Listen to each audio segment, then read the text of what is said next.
Hello everyone and welcome to this episode of The Grow Show!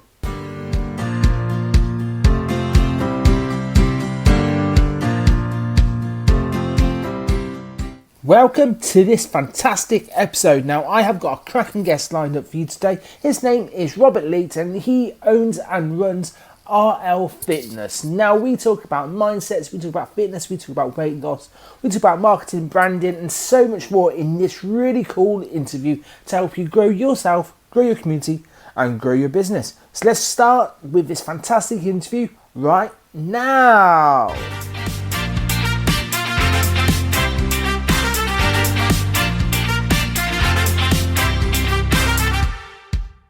Welcome to The Grow Show. Now, today's guest is the fantastic, the inspirational Robert Leat. Now, Robert is a personal trainer and an online coach who specializes in helping busy professionals to take back control of their health, lose weight, and reduce stress. Thank you so much for joining us, Robert. How are you getting on? You're right. Yeah, good. Thank you very much, Gary, for giving up your time and allowing me to come on your podcast. No, thanks for coming along. So for the people who want to know a little bit more, and we'll delve into your journey about when you started business and kind of why you got into it. But what are you doing at the moment? Let's give a brief kind of 30-second to a minute spotlight on what you're up to right now. So, hi guys, I'm Rob from Robert Leat Fitness. I'm a personal trainer and an online coach. So my in-person stuff I do in Bristol. I work out of the commercial gym chain called Pure Gym. And then I also dabble with online coaching on the side of the in-person stuff. So basically just kind of talking to people virtually and then giving them help and advice about how they can improve their diet and exercise programs. In particular, I tend to work a lot with people who are kind of like office-based workers. You know, they want to get fit exercise into their busy schedule, reduce their stress levels, and ultimately lose a little bit of weight. Nice. So I can imagine that you're going to have a range of clients, and pretty much working around the clock. Is that right? Yeah, it's like quite random hours really. So I do a lot of early mornings, especially every Monday morning. I do like a 6 a.m. group training session at the gym.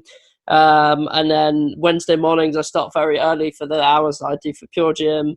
And then I've got a couple of other clients as well that I'm training early. And then I've started again to do a few more evening slots as well. So yeah, it's like really random hours for me. As a PT, there's no such thing really as a 9 to 5.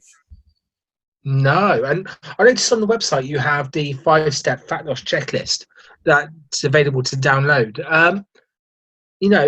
When you say about losing weight and about reducing stress and, office workers, is there quite a lot of people who are in that kind of boat?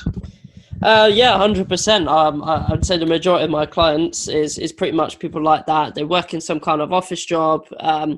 And typically before they were in an office job, they were doing something quite active and, like on their feet all day. And then they've gone into this office job and because they're sat down all day and also like in an office environment, it can be quite a high stress environment as well. So, because of the fact they've been sat down all day and because of the stress, of work, meetings, having to meet deadlines, etc., they've gained a little bit of weight and they've got become quite stressed. So that's usually where I come in and I help them with, being more active in their spare time. And one of the kind of benefits of exercise is the fact that it's really great for reducing your stress levels.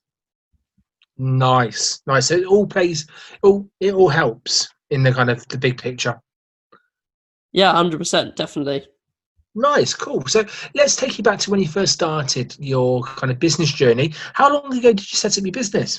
So Robert Leat Fitness entered its 4th year this year. And basically it was in February 2015. I had just finished my personal trainer course. I'd sort of already been working in the fitness industry anyway, but in an employed role as what you call a fitness instructor, which is basically where kind of you're usually employed by the gym and you kind of sit in the gym and you sort of do inductions with people and you clean the machines and stuff like that. Mm-hmm. You don't really work on a one-to-one basis with people like a PT. No. But I basically finished my qualification and to get a bit of experience anyway, I was sort of doing work experience at this gym in Bristol, which is in the city centre. And I went in to speak to the manager basically when I had the confirmation that I'd passed my course. And he offered me a position. The only catch to the position was that it was a self-employed position, so there'd be no salary. So effectively, it would be my job to kind of get clients and to pay myself a wage, really. So kind of I basically fell into business accidentally. And if you don't mind me asking, how old were you at that point in time? I think I was about 19 or 20, so I was still relatively young because I'd sort of not long previously, in December 2014, I'd graduated from the University of Bath, and then I'd moved across to Bristol to kind of basically, you know, get started in the corporate world, working in the fitness industry. So yeah, I was about 19 or 20, I think, when I started. Cool. The reason I ask is because there's a lot of people out there who maybe are listening and maybe want to take the jump into self-employment, want to start their own business. And they might be, 19 or 20. They might be in their 30s or 40s. And I know I went self-employed at the age of 34. And do you know what? It was the best experience of my life, but it was a crazy, scary kind of experience of my life. And I can imagine that's probably the same for anyone in that kind of sense. Yeah, it's definitely something scary to think about, like that, you're going to have to be in charge of paying yourself and, trying to find clients and stuff. And I think back then, like, I because it was sort of all new to me, I didn't really know much about how to run a business. And the previous gym chain I was with, compared to Pure Gym, they didn't really give you a lot of advice about how to go about getting clients. It was kind of all down to you, really, to do that. Okay. So that's the difference I sort of found between the previous gym chain and Pure Gym. Is like Pure Gym are a really good gym for new PTs, because they give you a lot of training about how to kind of go about getting started and finding clients. Like they actually put you on like a business foundations course. So yeah, I think back then, like because I'd never run a business before, I never even thought about running a business, I kind of had to go away and do a lot of research. As to, how can I get started? How do I market myself? How do I go about finding clients, really? Nice. And the one bit I love taking it to a marketing place is I love your branding. I love the pictures you use on your website and your social media. And can you just explain to people who might not see them just yet, but please check you out, what they're about and the story behind it? Because I love your branding. So yeah, basically, like I kind of, when I was starting out, I sort of vaguely read online about, you need to have some kind of niche that sets you aside, and then you need to think about an avatar for who you want to work with. And I was thinking, like, who are the people where they're probably going to need the support of a PT, but also have the disposable income that means that they can afford personal training? Because at the end of the day, like as much as I'd love everyone to have PT, it is something that's more of a luxury item or service rather, that no one can afford. So my idea as to the type of people was basically, like I said, busy professionals in an office job, want to lose a little bit of weight. And that was kind of like, I came up with this idea of like, that's who I want to work with. And then kind of as a way to sort of like reach these people, what I did was I put together like an ebook, which I put onto Amazon, which is called 5 Ways Busy Professionals Can Burn Fat. And my branding, where I've got like the picture of me, like in a suit, and I've got a picture of me where I'm like sat on an exercise ball with a weight in my hand, looking like I'm on the phone. It was kind of like to demonstrate that no matter how busy you are, you can still find the time to exercise. So I kind of wanted to get across that the type of people I'm looking to work with is kind of like the busy corporates. And like a lot of the photos and stuff that I have on my website and in my branding across social media, that was actually the idea of a particular photographer. When I told him about the concept of a book, he said, you need a shot like this. Yeah, so that's kind of where that branding and that imaging has come from. I love that. And as a kind of building your business up during the years, you're now 4 years into it. Has it all been plain sailing, or has it been kind of tough times? Definitely not. Like initially, I think because it started out for me as like a part-time venture. So I was also still working as a fitness instructor for one of the universities in Bristol while trying to build up a client base on the side. So because I was doing it like as a side hustle initially, it kind of it took a bit of time to get traction. Mm-hmm. And then, yeah, like I did manage to kind of start to build up a more of a client base, and then I'd lose people, regain them again.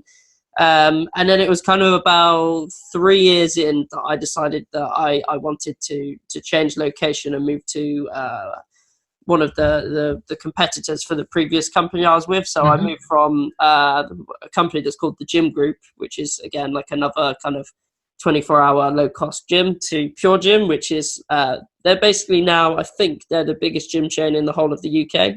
Nice. So, yeah, when I moved across to a new location, some of my clients came with me to the new location, some didn't.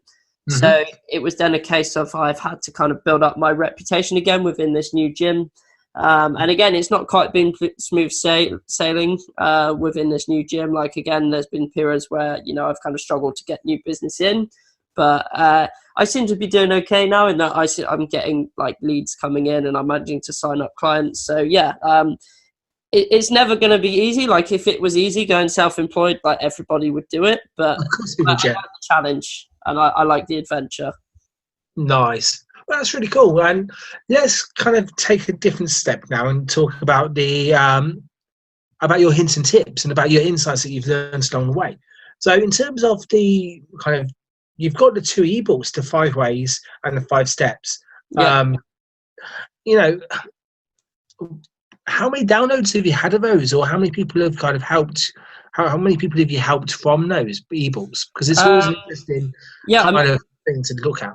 The free book that's on my website, I would say, like, although currently on my email list I've got 95 people, I think on my, like, in terms of the total contacts I have stored within MailChimp from that as a result of that book, is about 140 people. Okay. And then in terms of the ebook, I'd like that's on Amazon. I'd like to say through selling it on Amazon and then just, like, you know, sending people PDFs that don't have access to a Kindle, for example. I'd probably say, like, it's not huge sales, but I've sold a few copies, so I'd probably say somewhere in the region of 20 to 30 copies of that. So cool. It's not exactly a bestseller, but again, it's just something that I probably need to do a lot more work on getting it out there about the fact that it's something that I have. Oh, don't get me wrong. I'm not one to say about figures when it comes to viewing figures or downloading figures. I just love the fact you've got 2 marketing assets out there, but, you know, they're 2 different topics which you can help people with. And from my point of view, as a kind of a marketer, that's great. But actually, do you know what? As a person, if you help one person with your ebook, that's golden. That's the goal. You know, for me, it's all about changing one person's view at a time. And these books are great for doing that.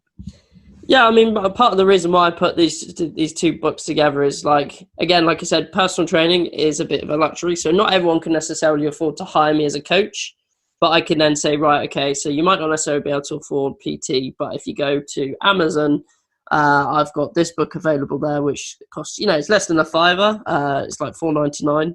Nice. And then I've also got this free, you know, 5-step fat loss checklist, which, if you just enter your details, you can then download, and that costs you nothing. But if you implement the advice that's in there, you know, it will get you results. So, yeah, it was kind of basically as a way to kind of extend my reach, but also to help people that might not necessarily be able to afford coaching. I love it. And for the people who are listening who just want maybe 3 of your top tips, what 3 golden nuggets would you like to give at this point in time? So I would basically say, in terms of, like, picking a diet, like, all diets, they do work, but they work in the same way. They're different ways of doing the same thing. So in terms of losing weight, you have this thing that's called a calorie deficit, which is basically where the number of calories that you're burning is greater than what you're putting in. So all these other diets you see out there, you know, like low carb, keto, intermittent fasting, they're just other ways of creating what is called a calorie deficit. So, gotcha. You know, I always say to people, you know, just keep it simple, reduce the portion sizes that you're eating, drink more water, up to the amount of fruit and veg you eat plenty of protein. Like, you don't need to overcomplicate it. Just keep it simple. I think that's a big mistake where people go wrong, is they try to overcomplicate things. I love it. So that was tip number 1. Tip number 2. Up your step count. So something that will cost you no money, needs no equipment, but is going to be really effective is just moving more.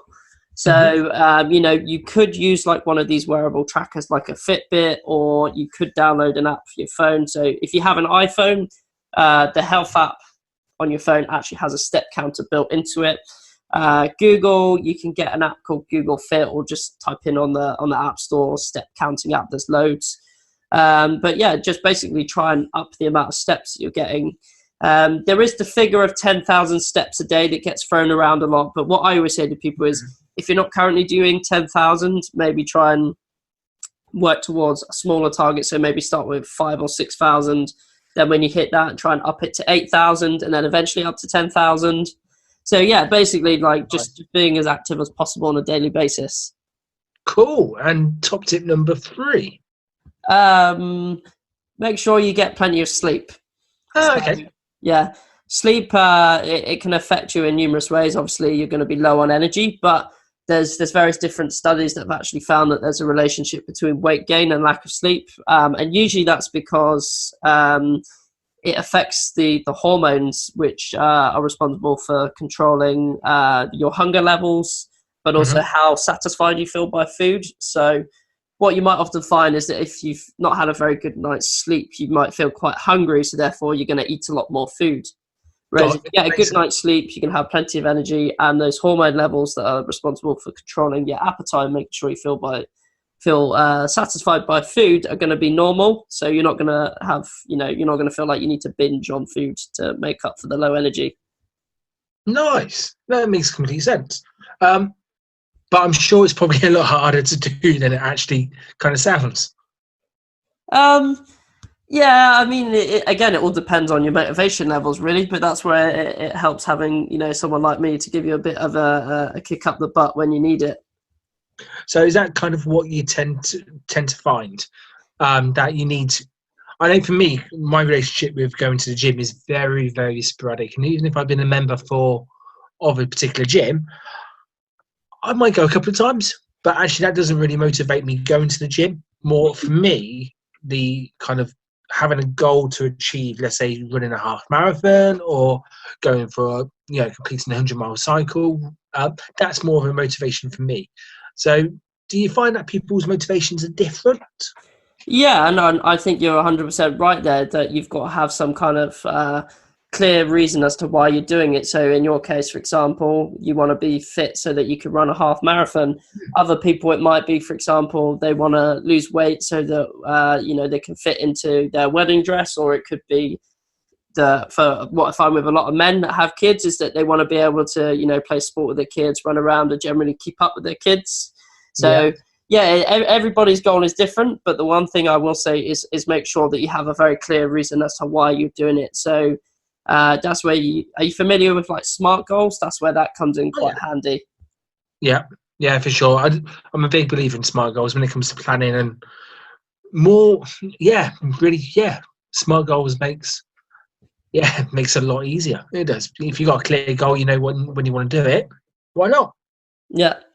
And like our mutual contact, Cros Crosley, he would say as well about having a clear vision and a clear image in your head as to what you want to do. So for some people that could be like having an item of clothing that they want to fit in, or it could be having a picture of, the beach that they're going to be on when they go on holiday, for example, like having something in your head that you can kind of visualize.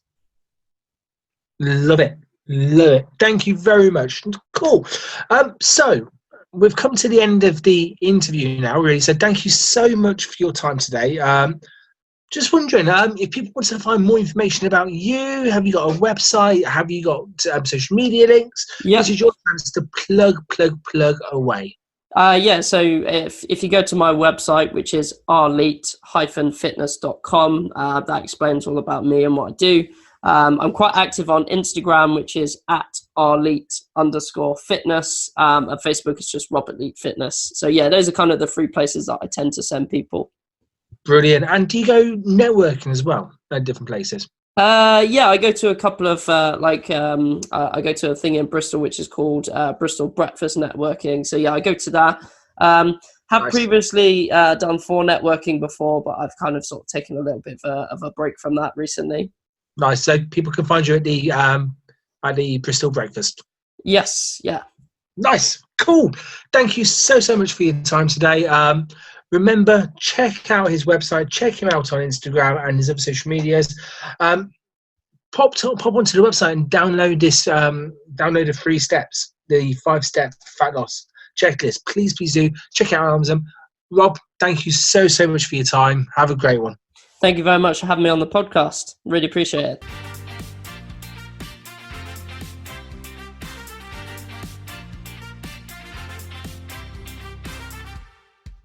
Hey folks, thanks for listening to this episode of The Grow Show with me, Gary Jones and Robert Leat. Now, if you do love this episode, or if you do hate this episode, or if you just want to let us know what you think, please leave us a review on your favourite podcast platform. Leave us a comment at the same time, and if you think it's going to provide value to people, please share it with your audience. Thank you so much for listening. Can't wait for the next episode of The Grow Show. Take care, my friends, and goodbye.